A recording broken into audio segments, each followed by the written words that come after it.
I'm Emma Schwarz, and I'm the founder of the Barn Little London and the Barn's Larder, and probably other people know me for the founder of the Rare Brand Market.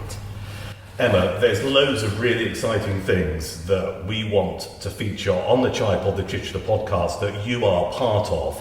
We are sitting above, well, how would you describe your venue downstairs?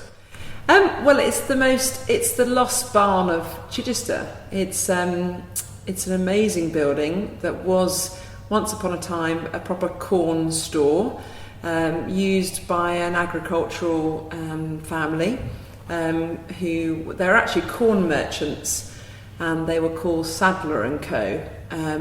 If anyone knew the bottom end of East Street, you know, there used to be the Sadler's Wine Bar, for example. Yeah. And so basically it's got this wonderful history, but it's kind of been a neglected building and empty for nearly a decade. It was the site office for TK Maxx at one point, and probably most well known to be the building which was the Dyson King, so the wonderful ironmongery that's now gone out of town. It was actually in this building. So we're on the top floor, which is gorgeous because it's full height, and it's the beams up here are out of an old ship, apparently, I've been told. It's got the courtyard, and it really is like a haven, and it is the lost barn of Chichester, I'm romantically calling it. And for those who might be thinking, I know roughly where it is, I'll strip it down in layman's terms, which is go along East Street, hook a right into Little London, where the Italian restaurant is, keep going along, and then you kind of hook a right again to the back bit of TK Maxx. That's it in a nutshell, isn't it? Well, that's it. I'd probably go a step further, and the biggest landmark is we are opposite the Marks and Spencer's Little London car park. So basically, rather than go left and go into to the car park, you would go right, and you'd go round the corner and you'll find the barn. But actually, on the street of Little London is our the Barn's Larder, which is our food hall. We'll come to the food hall in a second. So downstairs there's a lovely aroma of coffee. People can sit in the courtyard, sit outside and have a socially distanced cup of whatever. Why do it? What is the essence behind this idea?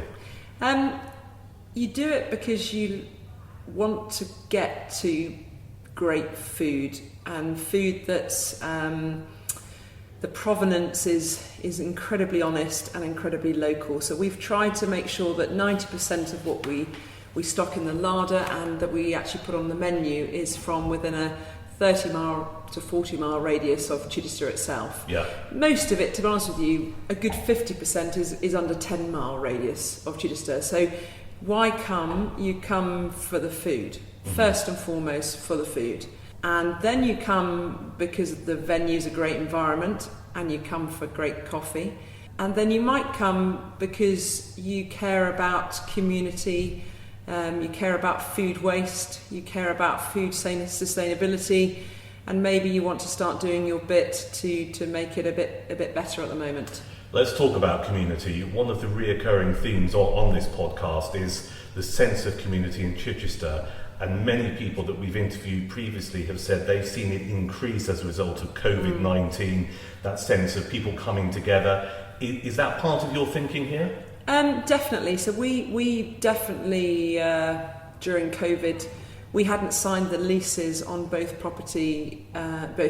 So we'd completed our design and planning journey in February this year, and we were about to sign leases that had been negotiated, and we literally came back from a holiday at half term in February, and the world had started to change radically. My husband was told by his American company to be grounded, not to travel, because there would be no travel for a long time, and really and truly we came home and were faced with this proposition that we probably would experience some sort of global lockdown, and we literally froze on both leases with a view to potentially pulling out, because it was clearly going to be a bad time for hospitality.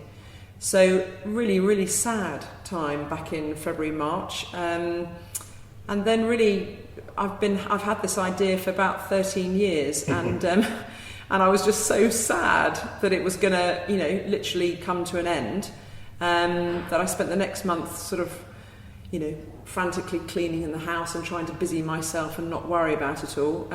But then literally by the beginning of April, all that press had come out about the supermarkets and the way the supermarkets weren't sustainable, and everyone just saying what an awful experience really the supermarket was. And I just thought, actually, do you know what?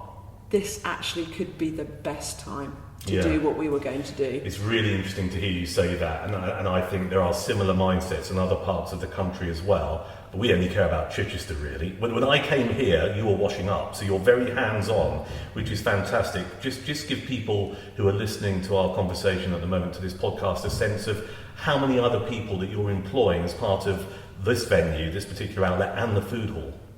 Well, we've got 9 staff that we've taken on to launch it. 2 of those staff are, they've actually rented the kitchen from us. So they're 2 chefs who are incredibly up and coming. They actually themselves had a very successful event business, weddings, large dinner parties, and that shut down overnight with COVID. So they've been looking for another alternative, and for me, I knew about their food, and I knew how amazing it was. So I suggested to them that they should come, and they should come and basically run the kitchen here, because I knew that they were absolute gurus of what they did.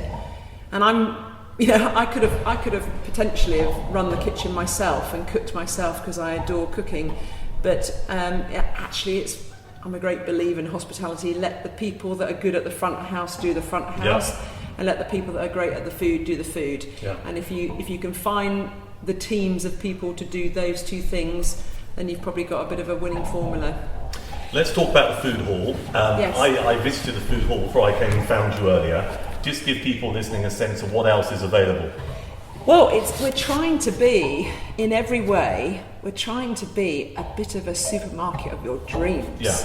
We are trying to ensure that you could come into the food hall and pretty much all the fundamentals that you consume each week you could get, whether it be unbelievable bread, great jam, honey, great chicken, beautiful beef and lamb, pork, fresh fish, if you want to slightly cheat and not cook one night because you're tired or whatever it might be, well, you can actually get something that's actually ready prepared. But the difference is the quality, the ingredients and the quality. So we're only working with people that have the same slow food principles that we do. So I'm the chair lady of Slow Food Sussex, the oldest food movement in the world, 30 years old.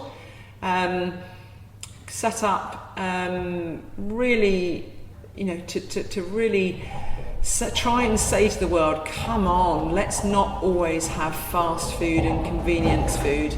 Let's really, really think about what we're eating, and let's get slower. And it was actually set up because McDonald's arrived in Italy, and the Carlo Petrini, who founded Slow Food Movement, he was a food journalist, and he was so horrified that such an operation had decided to open its doors in Rome, that the day it opened, he set up some trestle tables outside of the entrance of McDonald's illegally. He wasn't frightened to get shut down or moved on. He literally protested, and he literally set up a beautiful stand selling freshly prepared fresh pasta with a fresh pesto sauce. And he demanded that everyone that left that restaurant, come on, taste this. Tell me it doesn't taste better than what you've just put in that awful brown paper bag, and tell me it can't, that can't be good for you. Such a good story. I know. And an inspirational one as well. And let's just touch on your story, because what I love about what you're doing and your story is you're a Chichester girl, for want of a better description, born and bred. So, I mean, you stayed in this area, clearly because you love it. Is this what you're doing here, giving something back? Is that what this is about? I moved away when I was 18, so born and brought up in Chichester. I was a Marks and Spencer's Saturday girl when I was 16 in East Street, and Mr. Mason, who was the store director then, because we had lots of levels of hierarchy back in those days, he said to me, Emma, you should apply for the Young Management Training Programme. So I went for that and managed to get in, and then literally spent the next 8 years travelling around the country, being a trainee manager, learning retail, and then I lived in London for 12 years. And when I had my second child, I decided that I wanted to come back to my roots and give my children the upbringing that I had had, with the access to the water and the downs, and being near my parents, and that's what we did. So I came back, and when I came back, I was so frustrated with retail, so disappointed that Chichester had become this high street of big companies and big brands, that a frustrated consumer myself, I just thought, I don't want to resort to online. I'm never going to be that person who just goes click and buys online only. I love markets, I love social experiences. Shopping should be pleasurable, it should be social, it should be about food and lifestyle and engagement. And so we founded the Rare Brand Market. Yep. And this really is, I've loved running the Rare Brand, but my heart is in food. The people that are associated with food are good souls. Yeah. And so actually, this isn't necessarily about giving back to Chichester, it's more about being a totally frustrated customer who can't get good food in the way that I want food to be, and I want food to celebrate certain things. And so actually, I hate to say it, it's pretty selfish. This is me thinking that I think there's other people like me who want this kind of food, and so I'm trying to fulfil this. And I can't tell you the ability to buy food that's been either grown or reared or produced locally and have a good access to it, rather than having to trape over to Midhurst to Cowdery Farm Shop, or trape over to Lewis, which is the only other great place I know that does great food, or to go back to London. It's just been a treat to actually get it here. We talked about the past, we're talking about the present, the future. What do you have in store? Well, there is another great big goal I've got, which is that I think there should be more of these. I've got to prove it first. Yeah. I've got to, the first hurdle was just physically getting this open. Second hurdle is to get it operationally sound and making a good money, being a great business. The back end of what we do at the moment, we 10% of anything we sell, whether it be food, whether it be the garden table you're sitting on, whether it be a bunch of flowers, goes to UK Harvest, so great food waste charity locally. Yep.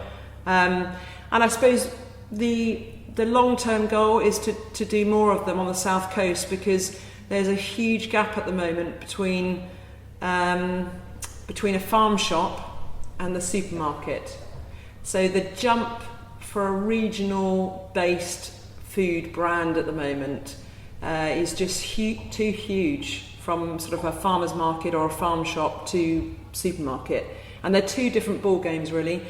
Most people that go to be a supermarket supplier end up changing anyway, because they've got to conform, they've got to reach volume, they've got to just do whatever they need to do to be in that supermarket. And so there's a huge gap of people that are doing some great stuff on the food front regionally, but there isn't a great outlet which has got consistency of branding and lifestyling where they could actually grow. So I think, my dream is that this does work, and then we could, certainly on the south coast, I'm focusing on that at the moment, we could open a few more.